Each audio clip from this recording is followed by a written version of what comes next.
Knicks go on a 17-zip run in the third quarter. OG Anunoby, a Knicks high 27 for him. The Knicks once down 19, were within 2, but too much from Lowry, Markkanen and company. Markkanen a game high 34, and the Knicks' 4-game winning streak is over as they lose in Utah 121-106. Back in our Delta MSG studios, Bill Pito along with Alan Hahn and Wally Zerbiak. Credit where credit is due.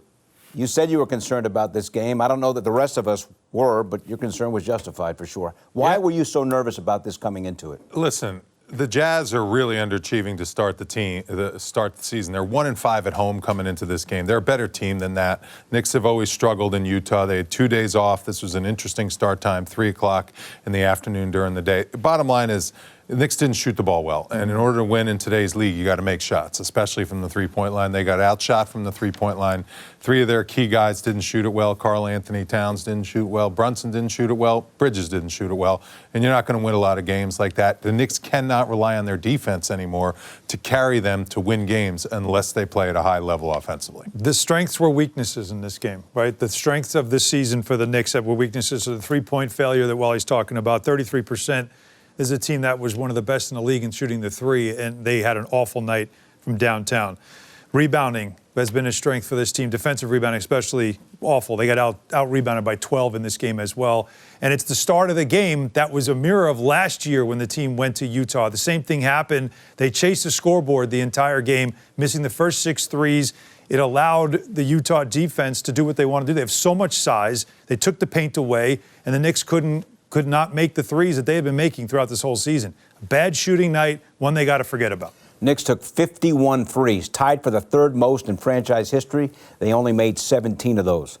Wally, the Knicks got down by 13 in the first quarter. They were down by 15 at the half, and they went down by 19 in the third quarter. But a 17-0 run had them within 2 at 77-75, but they could get no closer. You saw the 3-12 Jazz come out in that third quarter. I mean, they just let the Knicks back in that game, threw the ball all over the map.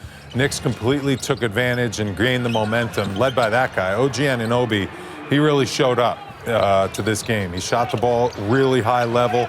The defense was good. Cameron Payne was out there on the floor because he was engaged in this game. He played with the energy and effort that you need to play with if you want to win on the road. It's not easy to win on the road in the NBA, especially early on in the season. You know, the Jazz are trying to figure their way out. They got Walker Kessler back in the lineup who really dominated the paint. This was outstanding, multiple efforts. And Jericho Sims, when he came out there, the defense was really good. And, you know, the doubt started to creep into the Utah Jazz, Allen, and that's where the Knicks made it a ball game. I thought they had a chance, a really good chance to win it after this big-time 17-0 run, but you got to give the Jazz a lot of credit. They settled in and dominated the rest of the way. What you saw was, again, what the weakness was for the Jazz, which is turnovers that we talked about before the game.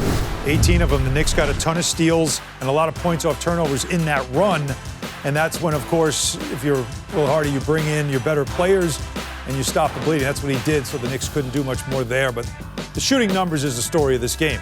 The Jazz came into the game as the 3rd worst three-point shooting team in the league, and they go 19 of 34. They shoot over 50% from downtown. The Knicks, one of the better three-point shooting teams in the league, can't knock down a 3. Sometimes it is the numbers. Yep. Sometimes it's as simple as what went wrong. It's the numbers, the rebounding, and, of course, the three-point shooting, which was strengths of this team. Walker Kessler gave Cat a rough night. How come?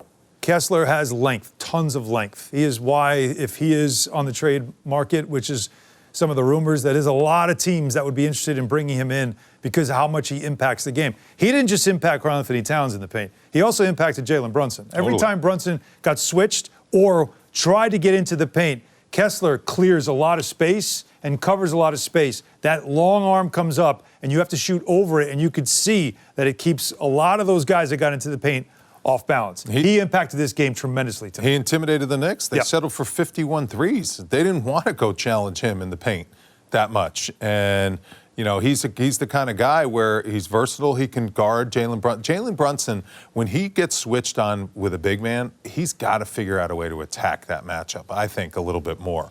All season long, he's kind of deferred and thrown it to Cat sometimes, thrown it to some other guys, but he's got to make that big guy pay for switching in that pick and roll and guarding him one-on-one. Is that different than last year, and if so, how come? I think so. I just think maybe the spacing's just a little different. In the beginning of the year, certain bigs. I think in the beginning of the year, he wanted to get the other guys involved and didn't want to hold the ball. But he's got to make teams pay when they switch a big onto him because he's too good from outside. I think he can get himself some space, knock down a three, to make those big guys come out and guard, and then he'll be able to drive around them and get some easy buckets. Brunson, one of the Knicks that struggled from downtown, only 2 of 9 from deep. Monica McNutt helped call the game on ESPN New York, the radio call. Monica, as always, great to talk to you. What do you think? What are your impressions of what happened tonight to the Knicks? I'm still working through what I think my impressions are, but one thing I will call out is that the Jazz were coming off of a 4-game road trip. They dropped all 4. They were competitive in all 4. The final scores are not more than 8 points in any particular game. So you see that, and then you see that, and you know that this team was looking forward to getting home. And so I think tonight, a culmination of getting home, I think getting Jordan Clarkson back, getting Walker Kessler back, they just were the sharper team all around. And, of course, the three-point shooting, that percentage for them is a bit of an outlier this season for sure. Yeah, Monica, the last 2 games before today, the Knicks had great starts, great first quarters against the Wizards, great first quarter against the Suns, putting up 40 and 44 respectively. It seemed like that they were ready to go in those 2 games. This game, Utah, there's something about that building, whatever it is, because last year it felt like the same thing. Last year, Knicks got off to a terrible start in Utah. It can't just be the building. What was the difference from the approach tonight from the Knicks? I don't know what it is, Han, but I'm with you. Like, it was another rhythmless, clunky.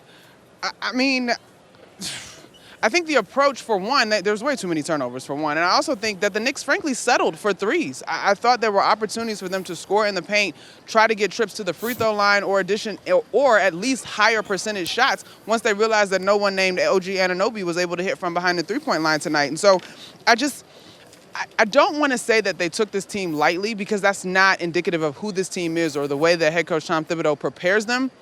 But it certainly looked that the Jazz were the younger, sharper, more energetic team, more urgent team. Maybe I'll put it that way because they really wanted to get out of the L column. And I think maybe there was just a little bit of human nature and the Knicks were comfortable winning and a little too confident. Monica, Walker Kessler looked like he dominated that game. What did you see from him, especially live, with his size, his athleticism, his versatility, protecting that paint? He's got great feet, and I think because perhaps he is out here in Utah in the conversation of the league at large, he gets lost as a quality big man. But he's a terrific rim protector. I heard you talking about it, Wally. When he was switched out into those pick-and-roll actions, like, he's able to move his feet. He's a willing passer. I think you forget, too, that this team is top 10 in terms of offensive rebounds. There were so many opportunities under the basket where, again, the urgency of the Jazz just outplayed the urgency of the Knicks under their own basket in terms of higher percentage shots. We'll talk about Walker Kessler, and rightfully so. Of course, you'll talk about Lauri Markkanen, but I actually thought John Collins had a terrific first half as well and helped to set the tone for this Jazz squad as they pushed out the lead and had a lead at halftime.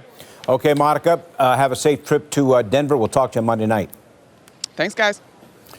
She just mentioned Collins. He went for 20 and 13. Yep. Kessler, double-double. Allen was a plus 34.